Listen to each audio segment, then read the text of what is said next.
کیونکہ آپ جو کچھ بو کے آئے ہیں، لیکن یہ لوگ مختلف قسم کے ہیں، مثلاً خالص سیاہ کالے بھوت یا سیاہ و سفید یا بالکل سفید، اسی لحاظ سے ان کے نام بھی مختلف ہیں، مثلاً امارہ، لوامہ، مطمئنہ وغیرہ۔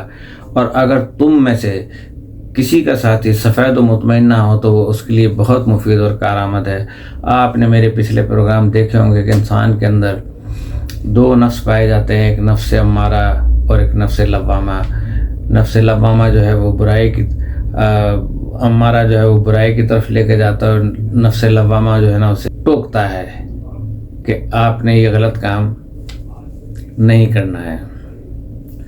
اور مطمئنہ وہ ہے کہ جو اس اعلیٰ ذات پہ پہنچے ہیں کہ جن کا نفس مطمئن ہو چکا ہے اللہ تعالیٰ کی عبادتوں میں اور ریاضتوں میں، اور تمام حرام کاموں سے دوری میں، اور تمام کام نیک بجا لانے میں۔ تو یہ جو سفید و مطمئنہ ہے تو وہ اس کے لیے بہت مفید اور کارآمد ہے، بلکہ کبھی کبھی تو یہ ملائکہ سے بھی بہت بہتر قرار پاتا ہے۔ اور مطمئنہ دراصل ایک نعمت ہے جو خداوند عالم نے تمہیں دی تھی، مگر تم نے اس نعمت کا کفران کیا کہ اس مطمئنہ کو تم نے اپنی بدعمالیوں سے نقمت اور بدبختی کی صورت دے دی۔ تم نے جہان مادی میں جو کچھ کیا، جو کچھ بویا ہے، یہاں اسے کاٹنا پڑے گا۔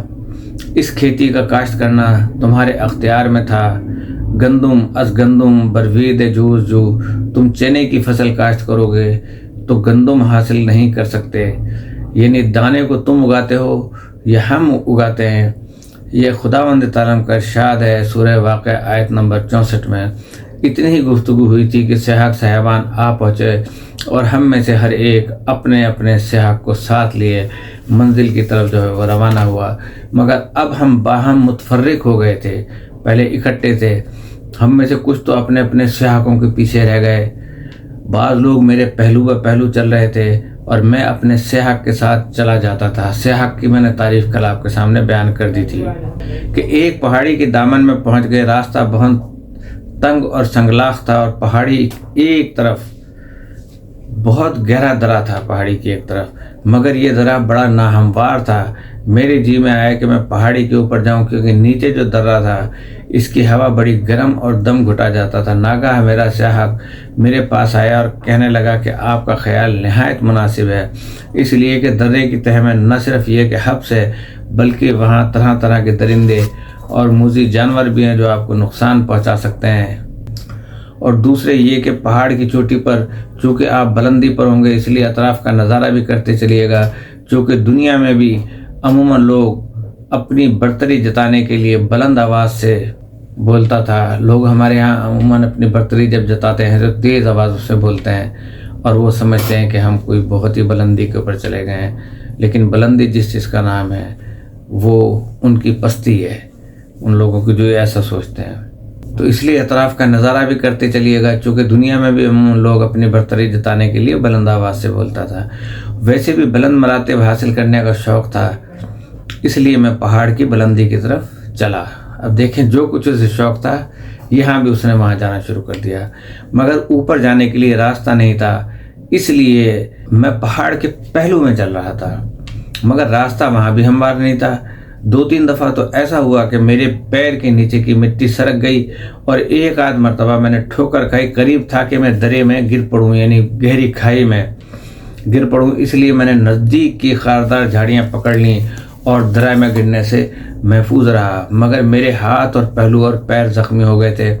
ایک دفعہ جو گرا تو میری ناک ایک پتھر سے ٹکرائی، ناک کی ہڈی ٹوٹ گئی اور خون جاری ہو گیا۔ اس سے اس طرف اشارہ ہے کہ جو شخص دنیا میں تکبر کرتا ہے اللہ آخرت میں اس کے غرور کو خاک میں ملا دیتا ہے اور اس کے مقدر میں پتھر رہ جاتے ہیں۔ تفسیر علی بن ابراہیم میں ہے کہ ابو جہل ہمیشہ کہتا تھا کہ انا عزیز الکریم، قیامت میں اس سے اور اس جیسے دوسروں سے خطاب ہوگا، اے عزیز الکریم کا عذاب کا مزہ چکھو۔ یعنی جو شخص دنیا میں تکبر کرتا ہے اللہ اس کی کمر توڑ دیتا ہے، اور جو بلندی چاہتا ہے اللہ اس کو اور اس کے دماغ کی بڑائی کو خاک میں ملا دیتا ہے۔ تعجب ہے تم نے یہ سب باتیں پڑھی ہیں مگر ان پر عمل کرنے کی توفیق نہ ہوئی۔ سورہ دخان آیت نمبر 25 میں کہ یعنی اب تم اپنے کیے کی سزا بھگتو۔ وہ کہتا رہا اور میں چلتا رہا۔ یہ کون کہہ رہا تھا؟ یہ سیاحک بتا رہا تھا، کیونکہ وہ ہمارے ساتھ ہی پیدا ہوا تھا اور وہ ہمارے تمام اعمال کو دیکھ رہا تھا۔ راہ میں جتنی بھی سختیاں آئیں میں نے برداشت کی، آخر اس پہاڑ کے دامن سے کہ جہاں واضح راستہ نہ تھا، بعد خرابی بسیار باہر آ گیا۔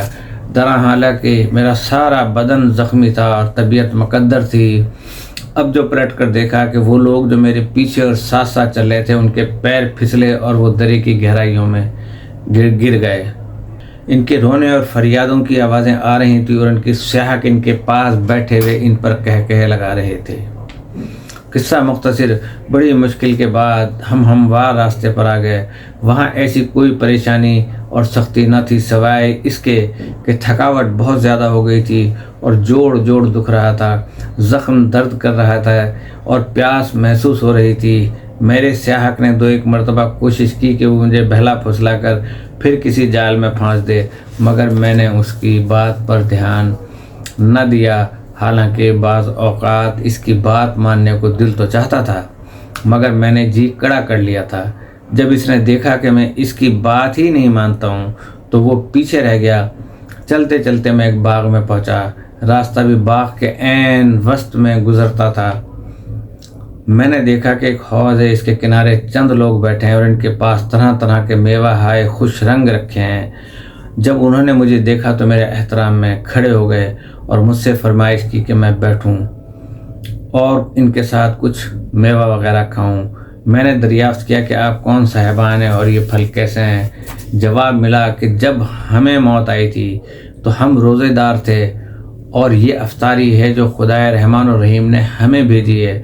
ہم سمجھتے ہیں کہ یہ افطاری تم بھی کھا سکتے ہو، مانا کہ تم دنیا میں اور دنیا سے آتے وقت روزے دار نہیں تھے، مگر تم نے روزے داروں کا روزہ افطار کرایا ہے، اس لیے تمہارے لیے اس افطاری کا کھانا روا ہے اور جائز ہے۔ پس میں بیٹھ گیا اور ان لوگوں کے ساتھ تھوڑا سا کھایا، پیاس بھی بجھ گئی، درد و رنج بھی جاتا رہا۔ اب ان حضرات نے مجھ سے میرے سفر کے حالات دریافت کیے۔ میں نے کہا الحمدللہ، جو گزرنا تھا گزر گیا اور تمام رنج اور کلفتیں آپ حضرات کو دیکھ کر دور ہو گئیں، مگر میرے ساتھی پیچھے رہ گئے ہیں اور ان کے سیاحوں نے انہیں پکڑ رکھا ہے۔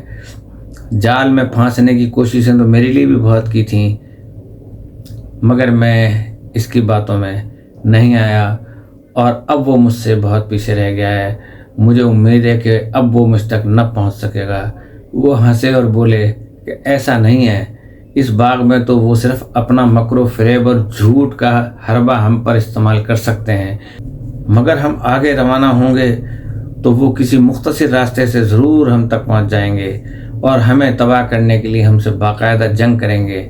میں نے کہا ہمارے پاس اسلحہ تو ہے نہیں، تو پھر ہم ان سے جیتیں گے کیسے؟ انہوں نے کہا کہ اگر دنیا میں نفس کو مار کر، وہی نفس امارہ کو مار کر اسلحہ تیار کر لیا ہوگا تو ان منازل میں وہ اسلحہ ہمارے پاس انشاءاللہ پہنچ جائے گا، کہ جیسا کہ قرآن مجید کی سورہ انفال آیت نمبر 60 میں ارشاد رب العزت ہوتا ہے کہ یعنی تمہارے دشمنوں کے لیے جو کچھ تمہارے بس اور امکان میں ہے، مثلا طاقت، گھوڑے اور ہتھیار اور اسباب مہیا کرو، تاکہ ان اسباب کی وجہ سے اللہ کے دشمن اور تمہارے دشمن خوف زدہ ہو جائیں۔ میں نے کہا اس آیت سے میں نے ہمیشہ اسباب جہاد مہیا کرنا مراد لیا۔ انہوں نے کہا قرآن، اس کے احکامات و قوانین ہر عالم کے لیے ہیں، صرف دنیا پر موقوف نہیں ہو جاتے، اور اگر ایسا ہوتا تو قرآن ناقص رہ جاتا، کیونکہ قرآن خاتم الکتاب سماوی ہے اور اسے لانے والے خاتم الانبیاء صلی اللہ علیہ وآلہ وسلم ہے۔ یہاں پہ ہمارا تیسرا باب جو ہے وہ ختم ہو گیا۔ چوتھا باب انشاءاللہ کل شروع کریں گے اور چاہیں گے کہ اس برزخ کی منزل سے نکل کے ہم ذرا آخرت کی منزل کی طرف بھی چلیں، تاکہ پروگرام جلد از جلد ختم ہو جائے۔ مجھے آپ کی بوریت کا احساس ہوتا ہے، لیکن آپ بور نہ ہوں۔